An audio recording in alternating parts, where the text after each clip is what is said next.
broken down into my personal journey with suicide and what happened to my family and my family tragedy, how my daughter eventually died, my wife died, and how I nearly died from suicide just a few years ago.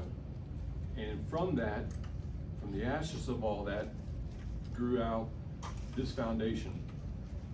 And you're going to learn a little bit more about what saved me and people that saved me and my journey through suicide awareness. And a little bit at the end of this talk, we're going to talk a little bit more about awareness and what we're going to do in our foundation in regards to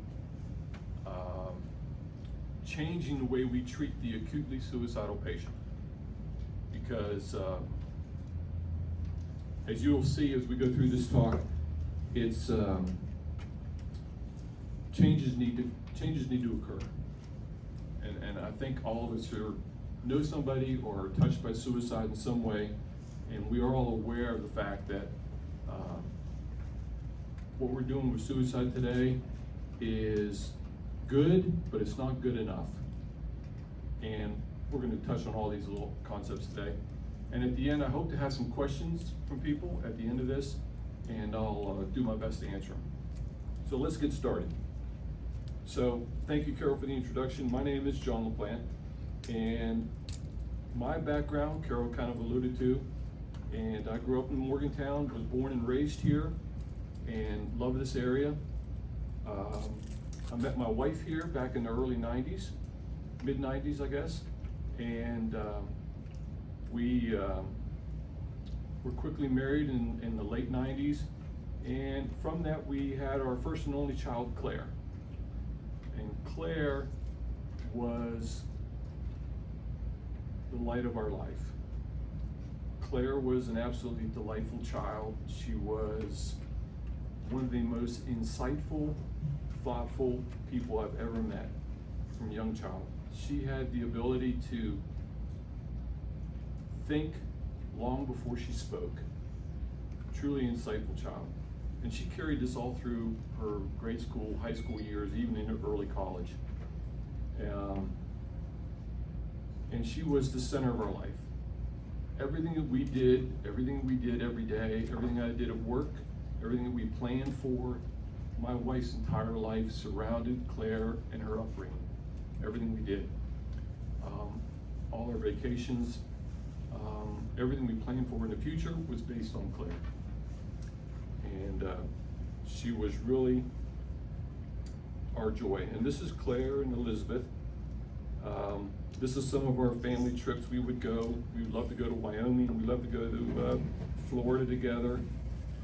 We were a very close-knit family.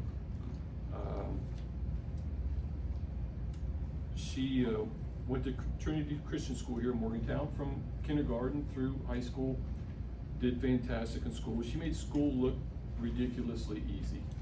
She kind of made you angry looking at someone that could go through school that easily. And this is one of her best friends in high school. She had the ability to make friends with, whether it was the popular girls or unpopular girls, Claire fit in. She was just one of those children. This is Elizabeth, and she was the light of my life. We were truly soulmates. It was a wonderful 20 years that we had together.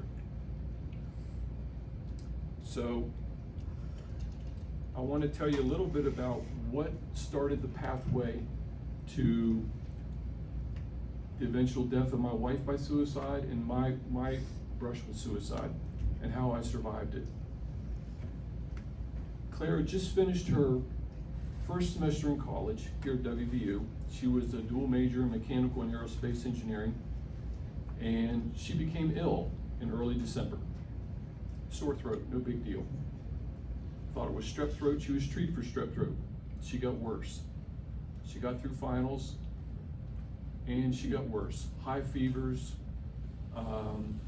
and so we eventually admitted her to Mount General Hospital here locally, and she had a pneumonia. Treated her for pneumonia, sent her home. She got worse. Her fevers got higher. And she went back, got admitted, and the pneumonia was spreading faster. And she got more and more ill, and within 2 or 3 days, she was intubated. And things were spiraling down quickly. You just don't see a young 18-year-old, a healthy child get this sick this fast. So she was eventually admitted over to WVU, and she was on a ventilator. Within a few days, she failed a ventilator. 18-year-old child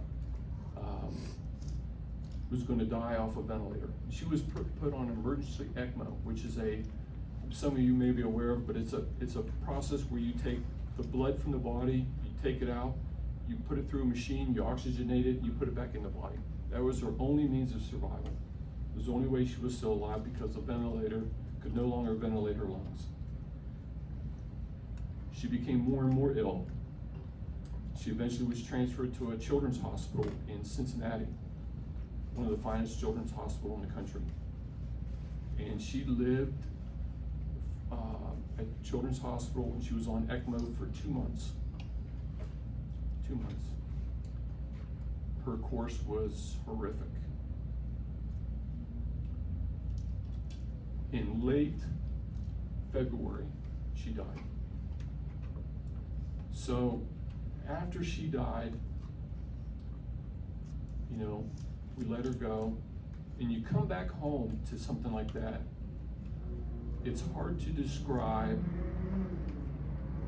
that kind of loss, because when your entire life evolves around one person, and that one person dies and goes away, especially for my wife, who lived and breathed every moment of her day through Claire, it was unbelievably tragic. So we suffered every moment, every hour of the day. It was awful to be here. Every moment, you just hated to be alive. I sought medical help. I went and saw a psychiatrist, got some counseling, got some medication, and it wasn't very helpful, quite honestly. But I was trying to do something. Elizabeth, on the other hand, had no interest in seeing psychiatrists, had no interest in seeing a therapist, and her reasons were really simple. She said, the therapists, the psychiatrists have no idea what I have been through. They have no idea what I have lost. They have no idea what I'm trying to survive day to day. They just don't understand. They're doing their job, but they just don't get what I've been through. And she goes, and I'm not going to take a bunch of useless pills that I know are not going to be helpful for weeks or months. I'm not going to do it. So she refused to go.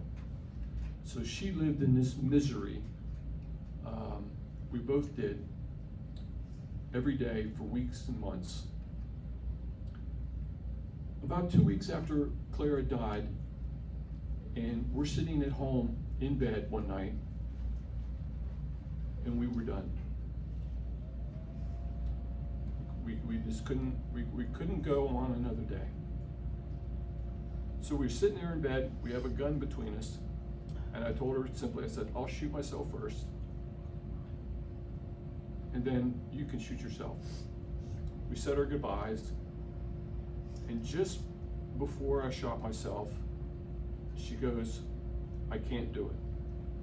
I'm not ready to do this. And her reason was pretty simple. Her religious background was so strong that she was afraid of not seeing Claire in heaven by taking her own life, so she would not do it. So we went back into this daily living of torture and hell every day, every minute. You can't escape it. You can't sleep through it. You can't talk through it. You just live it.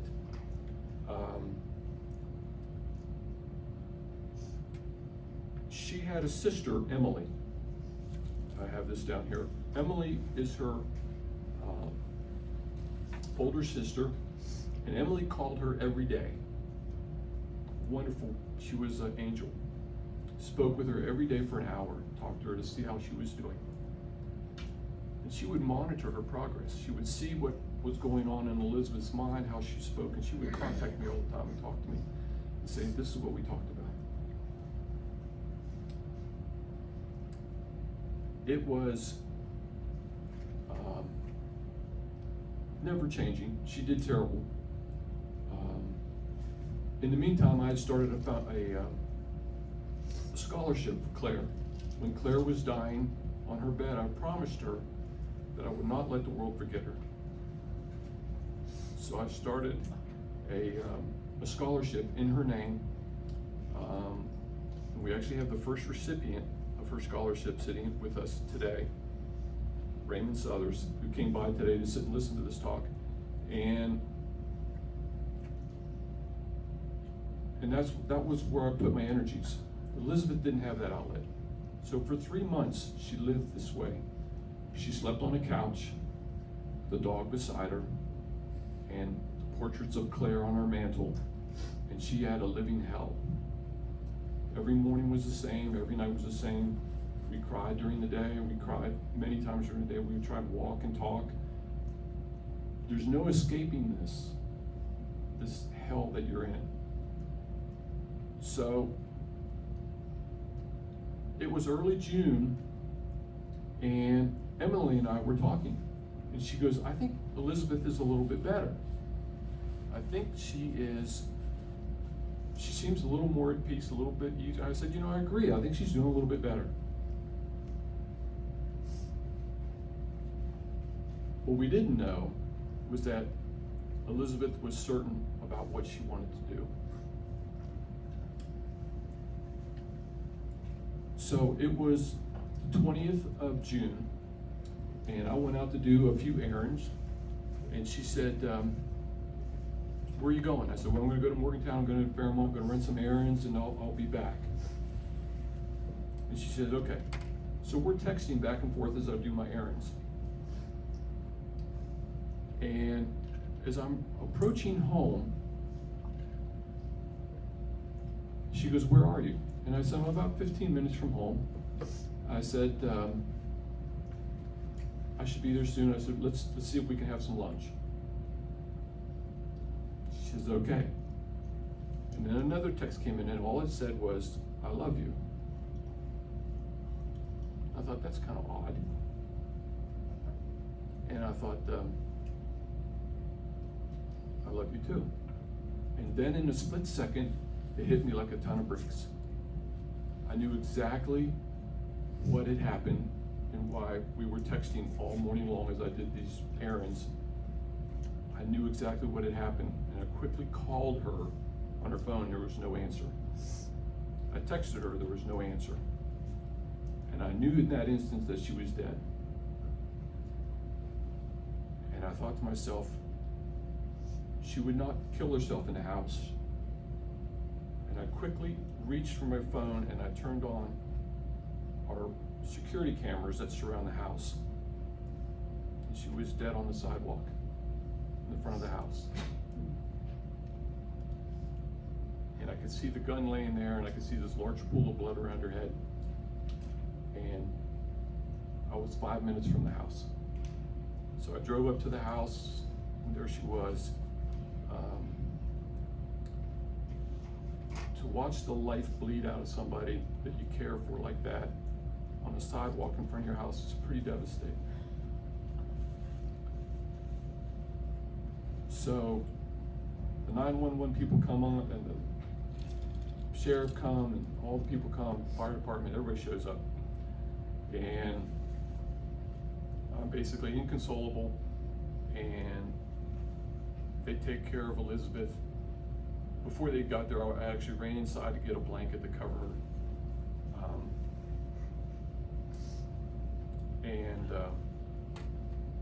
I had to say my goodbyes to her because I realized I would never see her again. And inside, of course, was a suicide note, one written for the general public and one written for me. And she was so acutely aware of planning this that she still have the videotape of the security camera. She went outside and she made sure that security camera was running. And she stood there on the sidewalk and made sure it was running and put the gun to her head and shot herself. She did this along with this texting to make sure that there was nothing that would come back on me. She did this to make sure that the world knew that she did this on her own. And that's why she did this. That there was a tape, there was text messaging, everything, the timing was there, just to protect me in the end. That's how well she planned this out. And I understood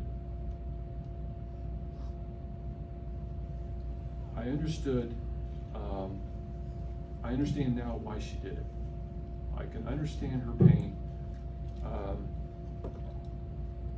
because it wasn't really until that moment that I actually understood the depth of the pain that she felt.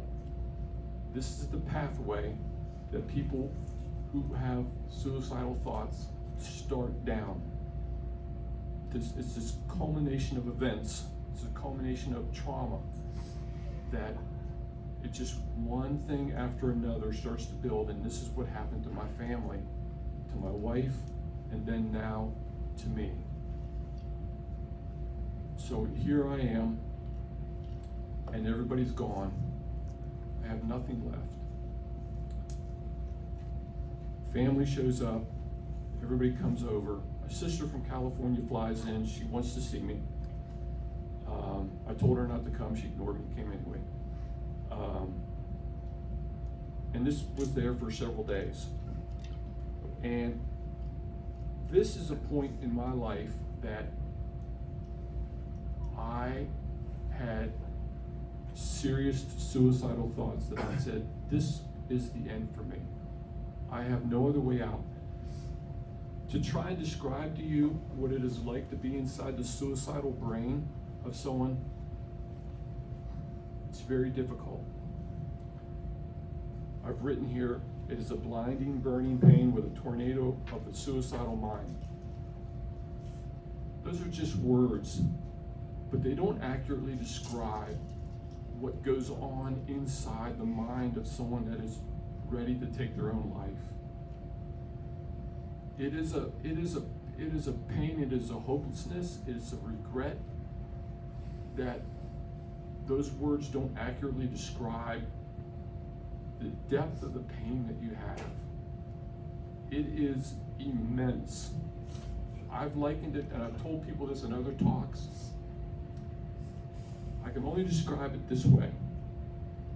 Imagine your body being on fire. You were actually burning alive.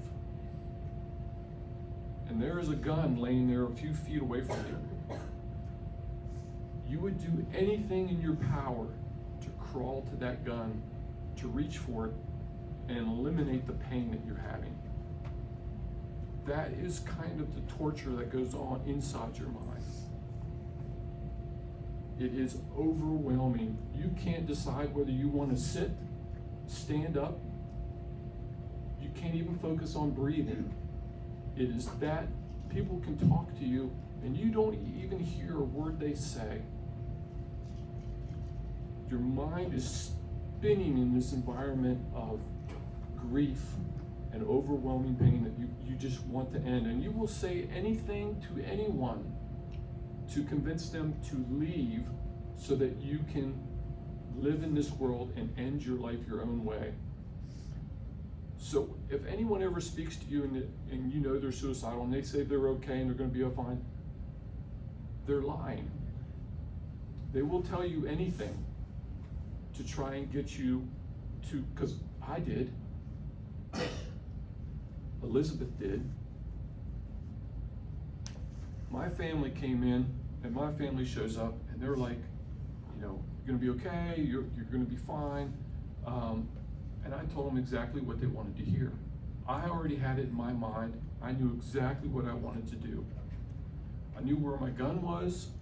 I knew as soon as I could get them out of the house, I could end this endless pain. I could stop it. That's all I wanted. And I was telling them exactly what they wanted to hear. And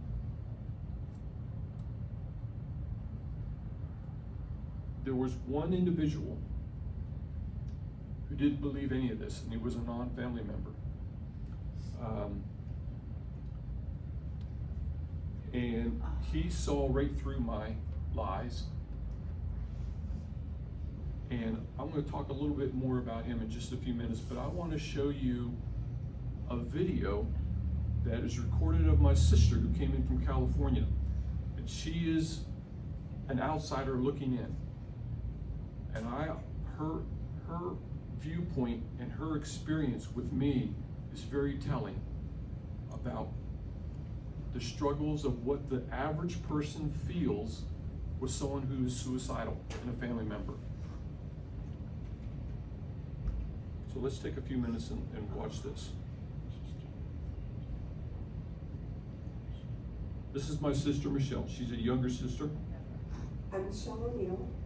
I'm John LaPlante. Can you hear okay? Sister. I'm a retired full professor of finance. And because of that, I was able to go spend 2.5 months with him following the crisis in his family. I received a phone call telling me that his wife Elizabeth had committed suicide. And after taking a couple hours for myself, I called John and asked him if he wanted me to come out to see him. And then in flat, monotone voice, he just said, "No, I'm okay." And come on.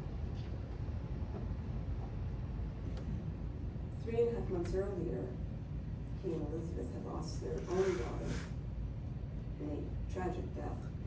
And at that time, they immediately called for me to come stay with them for a couple weeks. So I thought to myself, there were 2 of them then, and they needed me. And now he's completely alone. So I ignored him and made arrangements, and in about 48 hours, I was able to get from California to West Virginia to him. When I arrived, I finally understood what it meant to talk about vacuous eyes. He was a shell of a person. And while he was clearly devastated when his daughter Claire had died 3.5 months earlier, it appeared that he felt he needed to be strong for Elizabeth's sake, and he had already decided he had a mission after Claire's death. He was not going to let the world forget about her, and he had already started the works to establish a scholarship in her name. But this time, it was different. He was devastated and just gone like I had never seen him before. He held it together for about 2 to 3 hours because other family were around after I had arrived. They then left for the evening, and within a minute, he was literally brought to his knees. The grief was just overwhelming.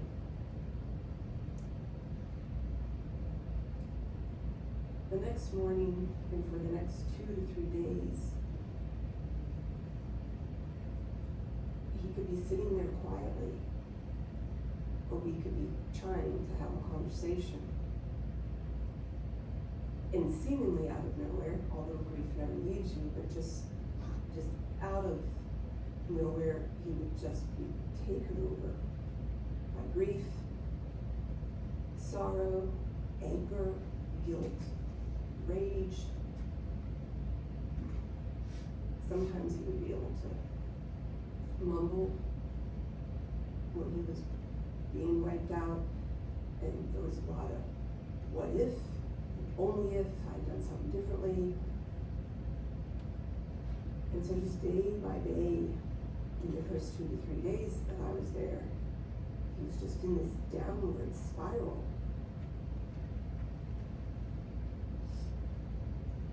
At about the end of the second day, I think, or the third day, I counselor that he had been seeing since the death of his daughter, she called and introduced herself to me. And I'll never forget this part. She introduces herself and then immediately says, based on your answer to the question I'm about to ask you, I will involuntarily commit John. So with that preamble, I then don't quite remember word for word what she said next, but her question was to the effect of, and it was like she was reading off a card, do you think John is capable of self-harm, or do you think John intends to harm himself? And I just froze.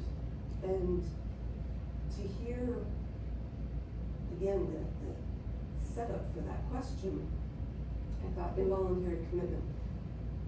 You know, that means he doesn't want to do it, so he shouldn't know about it because we'll fight it. So what's going to happen? A van is going to drive up and two burly guys are going to get out and put him in a straitjacket and bundle him into a van and take him away for 3 days. Self-isolation, I don't know what. And then let him go on his own recognizance back to me, and then we're back to where we were right then. And all that flashed through my mind, and so I just said no. No follow-up questions. Just, okay, well, you have my contact information, so if you need anything, call me. My hand was literally shaking when I hung up the phone. I'm watching my brother. I'm caught up in the trauma and affected by it. Clearly not as much as him, but I just did not know what to do. Thankfully, he had a friend who was calling him every day, and his friend could think more clearly than I could, and could hear what was going on in John's voice, how he was. So he reached out to the psychiatrist and said, you have to do something because we're about to lose John. In hindsight, we know that John had made the decision that he was going to commit suicide. And to be honest, I suspected it. I mean, he lost his only child, and 3.5 months later, he lost his wife, both in very tragic ways. But I didn't know what to do. And here, involuntary commitment just didn't set well with me either. Thankfully, his friend reached the psychiatrist, and the psychiatrist said, well, you know. We'll stop it right there for the moment. I think my sister's experience echoes what a lot of people face and families face when people are faced with a family member who has gone through something tragic and someone who's going to possibly commit it. So here's my sister, a highly intelligent woman who gets this phone call and says, what do you want to do with him? Do you want us to commit him? And here's my sister, who's a far smarter woman than I am, and she's like, I don't even know what that means. What's going to happen? These are horrifically bad terms. And then to say, well, okay, well, call us if you have any additional problems. This is part of the problem with suicide treatment and awareness today. And we're going to get into more of this as we go forward, but this is how she was approached through counselors about my condition. And you couldn't have a worse setup or scenario than what occurred over the past 3 months for my family and for me. And unfortunately, this is what she dealt with. And she knew that I was suicidal, but she had no idea what to do. She had no idea where to turn, who to call, anything. So what I want to do is I want to continue with this a little bit, and I want to talk about how one individual saved my life. One person. My family members didn't do it. They didn't get it. They were in denial. John will be okay. regardless of what had just happened to him. He has no family left. They're just like, oh, he'll make it through. My sister lies to the counselor. She doesn't know what to do.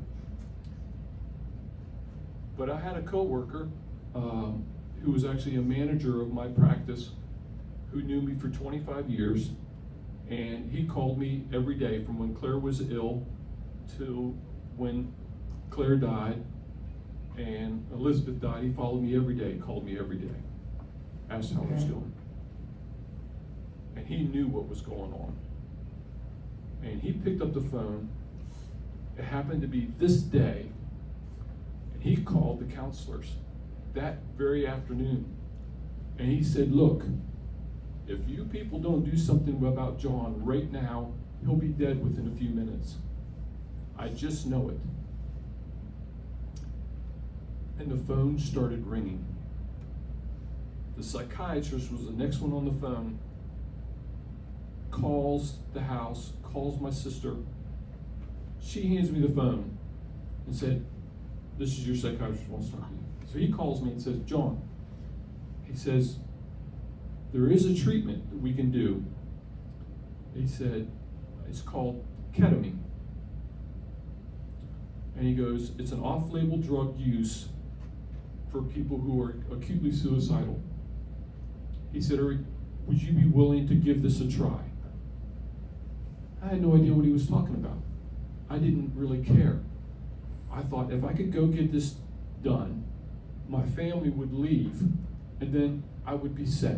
I could come back home, and I could go through with my plans and commit suicide. I said, sure. I said, I don't really care. He goes, give the phone back to your sister. And I found out later, he said to her, he said, put him in a car right now, no questions, and drive him to this address immediately. And she said, okay. And 1 second later, they bundled me up in the car and they took me to the hospital or took me to the center where I was treated with a drug called ketamine. And this was all because of one person making a difference and seeing through my cloak of lies and saw the entire picture, put the whole picture together and realized that he wasn't going to make it. I would not be here today if it were not for him, and I would not be here today if it were not for this drug. We're going to talk a little bit more about this.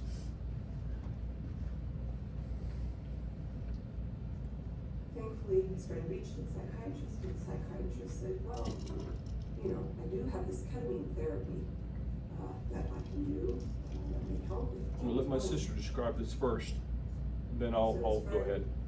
Can you hear this okay? Call John the very same hour, and we know we're very lucky this way, because John is in the medical field. No one else would normally get this fast treatment. Which isn't true. He said to John, here's the situation, and we now realize that John was like, I have nothing else to lose. I know I'm not going to be here. But because his friend was so persuasive, he agreed to go. And so that very same day, in a matter of hours, I gently handed John and took him in for his first ketamine infusion. The treatments are about an hour, and on that very first treatment, I was in the waiting room. He walked out, and it was a miracle. I, again, saw firsthand what it means that someone is lighter and brighter. His power was entirely different. And it was like a 300-pound weight had just fallen off his body. And he was not totally relaxed, but he was just relaxed. He was relaxed for the first time. And that held for the next 2 to 3 days until the next infusion. By the second infusion, as I describe it, what I could see, this this hurricane of emotions and ideas quieted if not even stopped. And it's as though the floor had been put into this bottomless black pit of despair that he had been tumbling into. And from the second infusion onwards, day by day, not even infusion by infusion, but he gets the second infusion, the second day, the third day, then he gets another infusion. Every day, it's like the elevator floor was rising and bringing him out of this pit until he could get even with the world again. He could breathe, he could think clearly. And he didn't have hope, I wouldn't go that far, but he could then find purpose. And again, his friend said, you need to turn these tragedies into something good, and you need to start the foundation. And so he has started the Elizabeth and Claire Buckland Foundation. With the two arms, the Claire component is to educate medical community. So,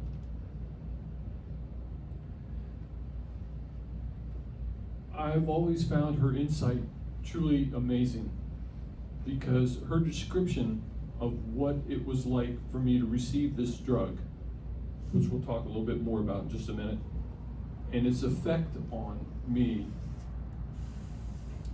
and other people who've had it, is truly astounding.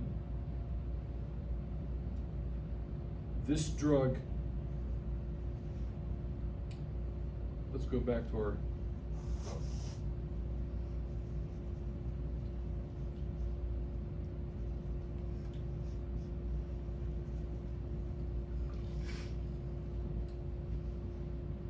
ketamine has been around for a long time.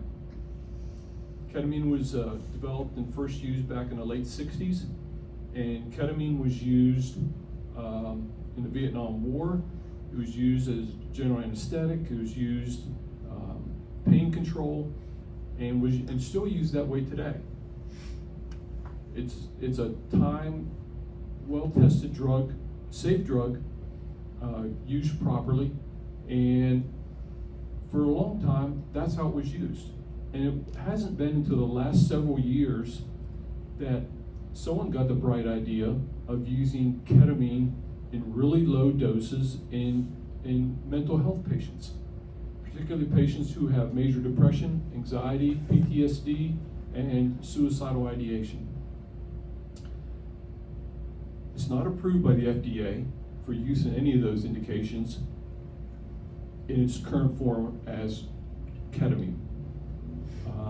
It's got a lot more acceptance. There's a lot more data and a lot more studies have come out showing its effectiveness. And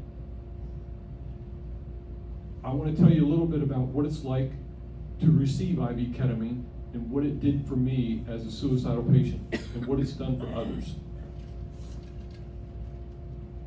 My sister described it pretty well as far as what it's like to receive it and how I was brought out of this depth, because suicide, when you reach the edge of your decision and you say, I'm going to commit suicide, I'm just done with this, it's like standing on the edge of a black abyss, and it's this warm, inviting place that all you need to do is step off this complete blackness, and it's a very warm, welcoming place that you visit, and you just say, I can end this pain because all I need to do is step away and my pain will stop.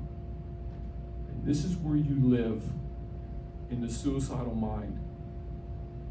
You get ketamine, and it's like my sister described. It's like this floor is being lifted, this elevator is climbing up, and it's like someone reached inside your head and turned on a light switch.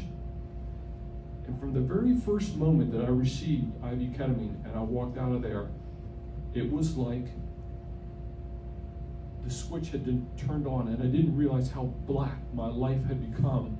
And you could actually feel and see and hear and smell the world again. It's that amazing of an experience. So she described it as about a 1 hour experience. You go in to get IV ketamine, you go to a center that does this, and it's administered by a CRNA, which is a trained nurse anesthetist that gives this drug. And it takes about an hour. You sit in a very warm, relaxed, comfortable room in a comfortable chair, and you get an IV put in your arm. And the drip starts. And within 10 minutes, you start to succumb to the drug. And what happens is you slowly leave this place, this world, and you enter this place of quiet peace. It is the only peace that I've ever felt is being under this drug. Pain, fear, anxiety doesn't exist here. What it seems like minutes to you will be an hour will go by.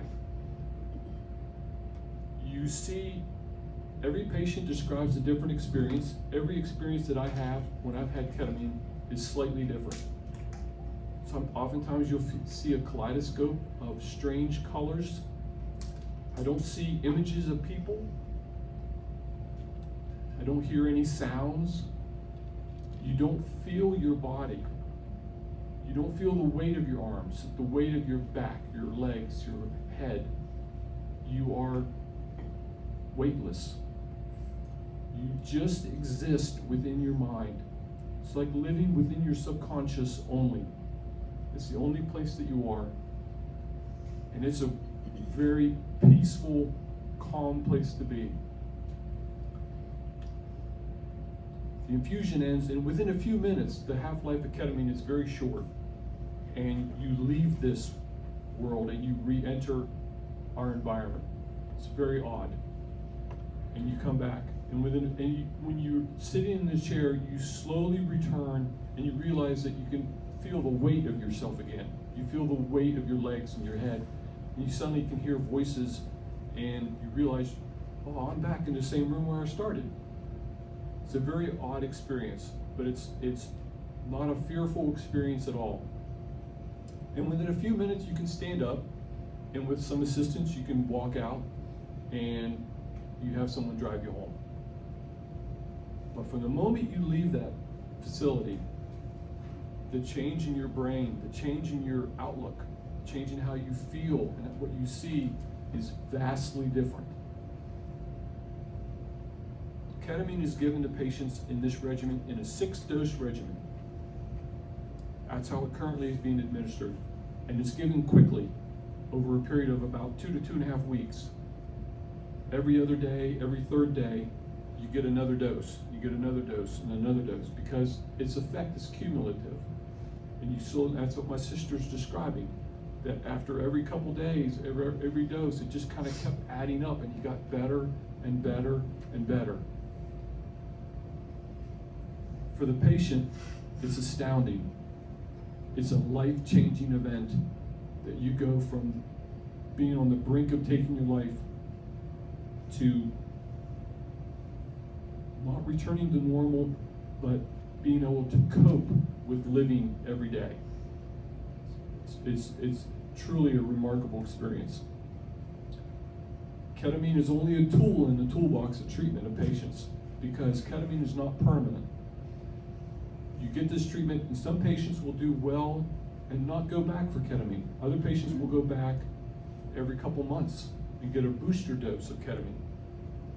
Some patients go back every month and get a booster dose of ketamine to maintain this effect. So we're still in the learning stages of how ketamine affects people and how it actually works because there's really no clear definition of what it's doing in the brain to cause people to have this tremendous improvement. But the ketamine improvement is somewhere between 70 and 75% of people who receive it have a positive outcome. That's astounding. When the bag of pills that you receive from the psychiatrist for depression, whether it be suicidal or anxiety, may only have a 30% efficacy rate, 30% effectiveness rate. So 70% of people who receive them don't really do that well on them, or don't recover well, or are on multiple drugs and don't do well. And it takes weeks, maybe months, for that effect to occur. In the acutely suicidal patient, that is way too long. That is way too long. It would not have helped my wife, and it would not have helped me. So this drug is new on the frontier. It's been around for several years now, but it's gaining more and more acceptance as a means of treatment of the acutely suicidal patient and major depression. You know, they kind of go hand in hand. After I receive my doses, and I still receive them today, I'll get another dose of ketamine this week.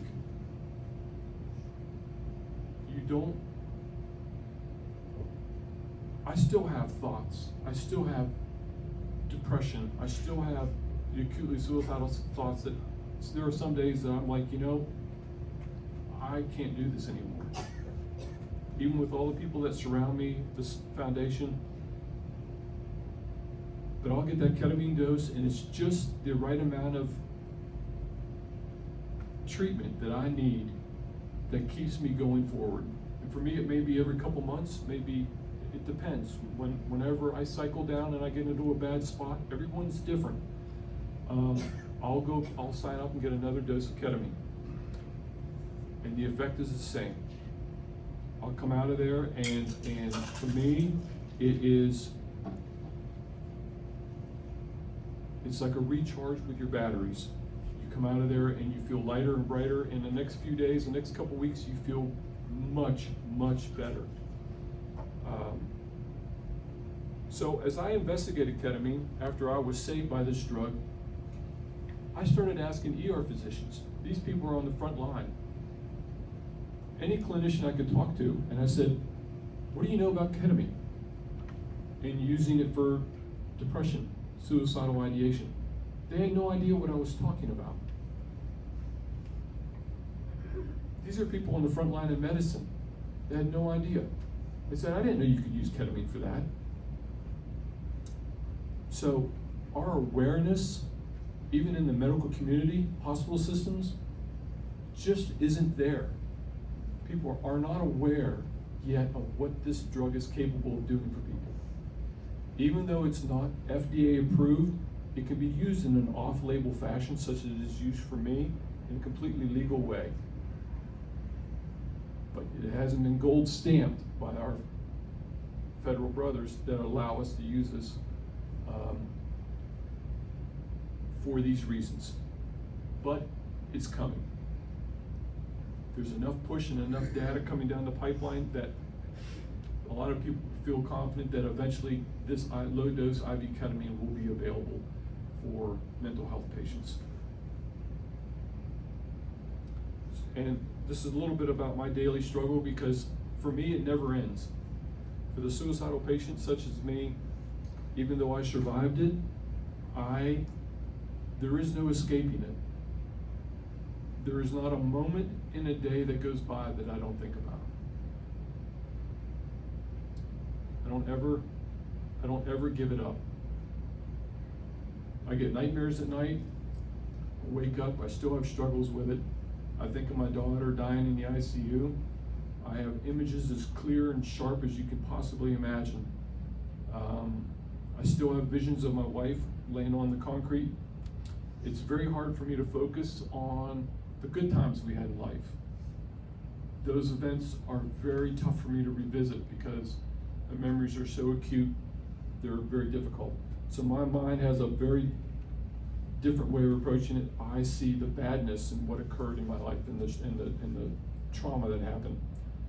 So for survivors, we can't escape it. We live with it, even with these terrific drugs that are with us today.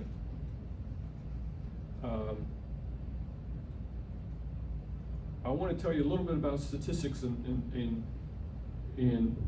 suicide, because every time I review them and I review this data, I find it shocking. And they're constantly changing, and we don't even have the data yet from the COVID experience that we all went through.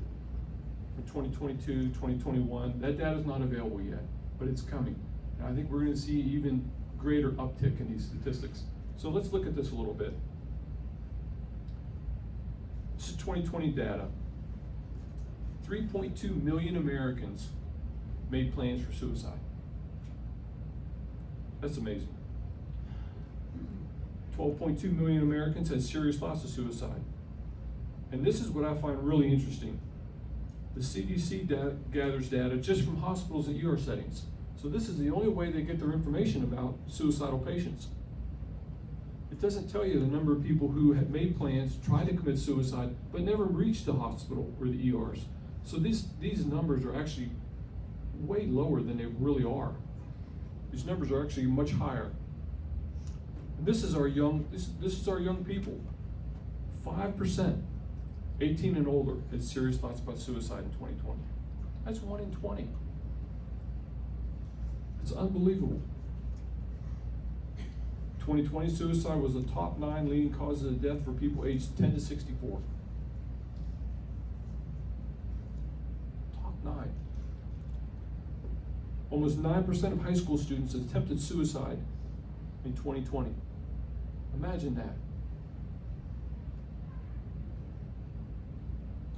This is a little bit about depression and anxiety and about what we're seeing in trending. 2021, 43% of people 18 to 29 experience symptoms of depression, compared with just 21% in 2019.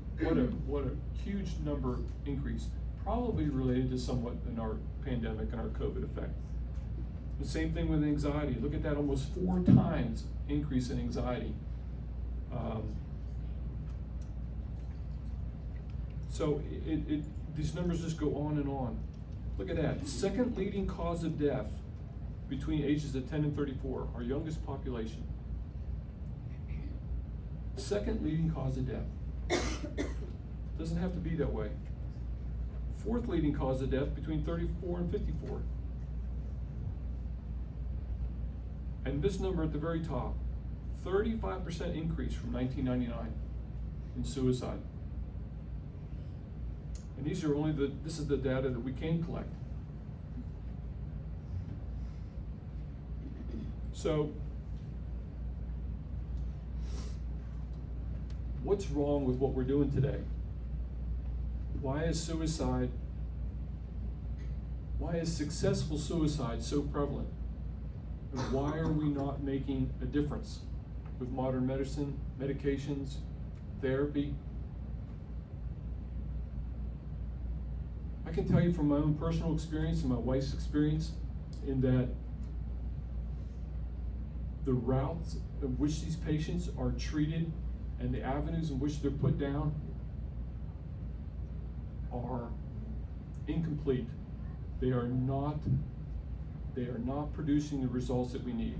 My wife said it simply. She goes, I will not go for that type of therapy. I will not take those bag of pills. I'm not going to wait for that kind of therapy because they don't get it. She's right. I've talked to many suicidal patients over the last couple of years now, and it is amazing how I get the same repetitive story from people who had experiences with suicide or family members who had suicide or were survivors. That there's no connection between the people in the healthcare system and the patients who they are seeing. There's no communication. There's no empathy. I've heard that over and over again. So what do we need to do differently to make a difference with these patients? How do we treat a suicidal patient that is different than what we're doing today? Because what we're doing today doesn't seem to work because our numbers are spiraling out of control.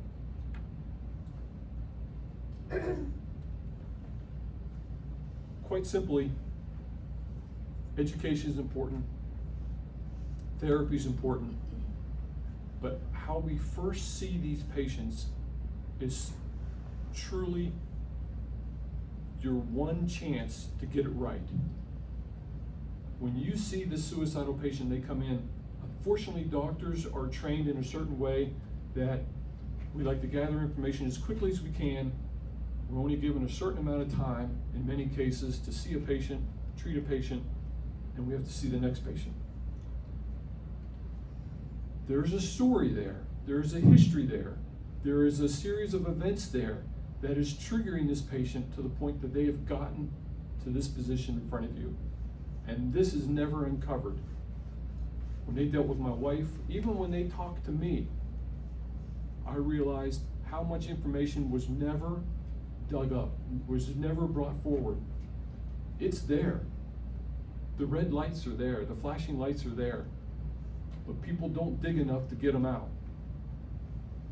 And unfortunately, the communication and the bridging between the patient and the doctor today is more hurried today in the environment that we live in than it ever has been. And the patient gets lost in that.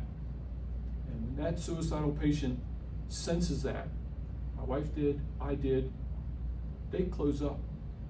There's no communication, there's no true connection between the patient and physician, the therapist, and you lose them right there. They won't come back. You won't get them on a successful journey to treatment. You just won't do it. You hand them a bag of pills, you give them a prescription, and you say, well, we're going to see you in therapy in a couple weeks, because that's when we can get you in. In the suicidal mind, you have minutes, you have hours, maybe a day. And if you don't do it, if you don't treat them right, you don't give them the right therapy right away, we're going to lose them. And when I was suicidal, and right after I was suicidal, I sat down and I said to myself, what would make the difference in my life, in my wife's life, so that we could survive today? I had no idea ketamine existed in the use in mental health patients. Awareness is greatly limited in ketamine use. We've already talked about that. We have to get this kind of information to hospital systems and physicians so they actually understand this drug's available. We didn't make it more available than it is today. It's very limited where you can find it. You can't just go to any local hospital and get IV ketamine administered because there's no protocol set up. There's no system set up for it. That's step one. That has to be available. The information has to be available. The patient connection model has to be there. You have to be able to reach out and touch these patients.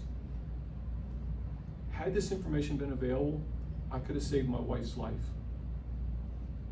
Had I known that this drug was available, had I known there was a better way to get her treated, I could have saved her life.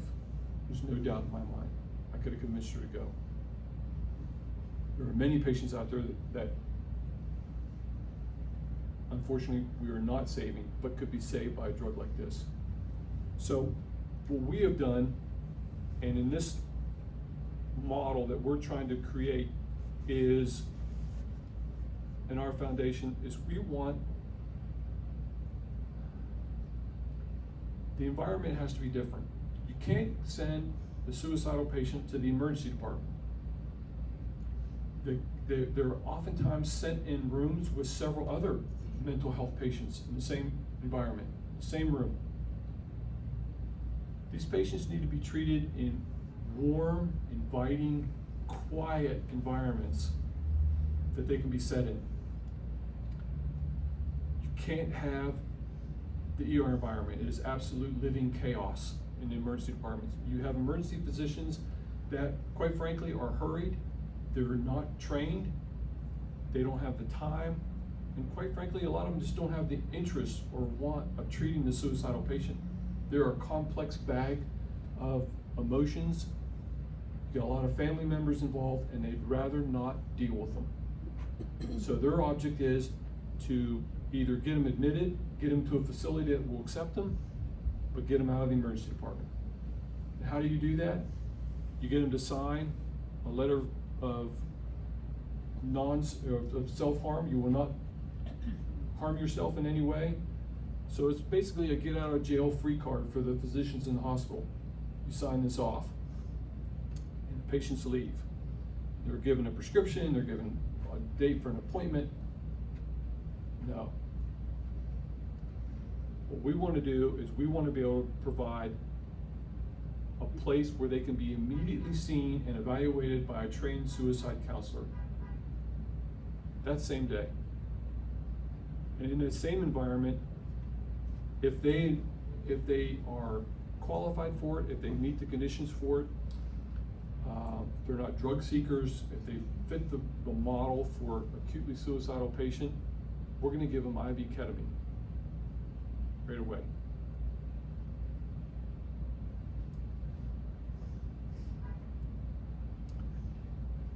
I've often said that we don't treat the suicidal patient correctly because there's too much delay. There's too much of old medicine involved in the suicidal. I want to treat these patients like a heart attack. And the reason I say that is that if you go to a hospital today and you have a heart attack and you show up in the emergency department, there's no thinking. The hospitals know exactly what to do. They know exactly the protocols to follow. It's just A, B, C, D. They knew who to call. They knew how to treat them. They get the drugs ready. It's not rocket science. They know what to do. Suicidal patient shows up. This is not done. I want protocols set up so that these patients are treated the same way with the same urgency that someone that has an acute heart attack is treated. They're not set in a room. They're not given delays. They're not sent out of the hospital. I say here that they must survive the next hours and days. Our time with these patients is really short. It is very limited. These patients, if they've reached this point where they show up in the emergency department, or a family member brings them in, there's a lot of red flags going off. And unfortunately, families are some of the least educated when it comes to treatments for the suicidal patient. They are the ones who are the least aware of what to do. My sister said it, I've said it. Where do you turn?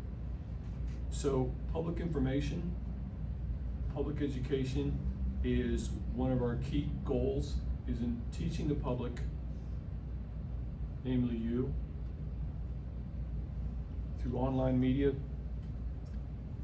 what we're about and how we can treat these patients differently. I have a lot of hope in what we're doing going forward. We're very close to opening our first clinic.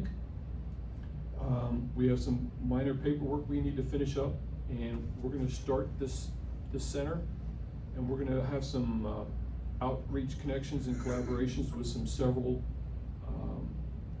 groups that are going to funnel us patients who are acutely suicidal, and we're going to start evaluating and treating these patients like they should be treated. We're not going to wait. I am really excited. It's taken us years to get to this point. It's amazing how difficult it is to get hospital systems, even physicians, to change their way of thinking, to try something completely new. Even though the drug's being used today, it's not being used acutely in this fashion. You can check anywhere in the country, and we check. We can't find anybody that is treating people right away, treating people immediately. They're all put through the system. They're all put through counseling. They're all put through drugs. This is our goal, is to treat them much quicker. Same day, next day. I think back now, it's only been a couple years. Sometimes it seems like minutes. I wish they were still here. I miss my daughter immensely. My wife, she was my rock. And to see her die this way and realize that there's a better way to treat her is somewhat heartbreaking. I was on the brink of death. I'm a suicide survivor. I can only tell you that going forward, every day is an achievement for me. to still be here. If it were not for the people that surround me, care about me, and the work with this foundation and going forward, knowing that this is a legacy for them as well as everyone I can help, it'd be difficult to say that I'd still be here today.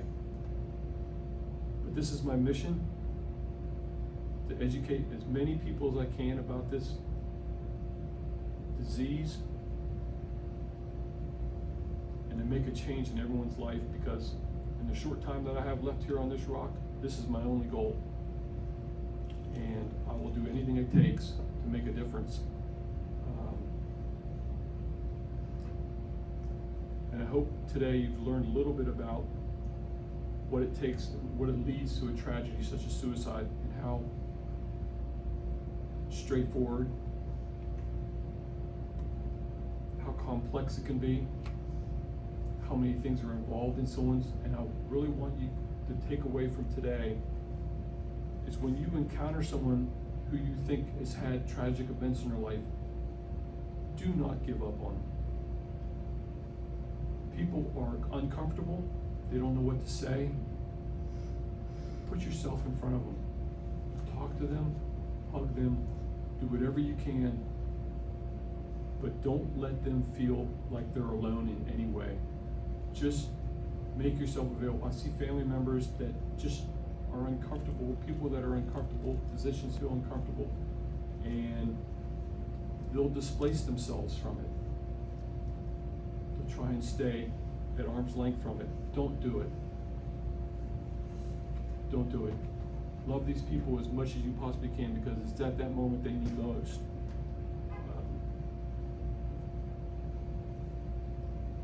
I love them and miss them. Thanks very much for being here today.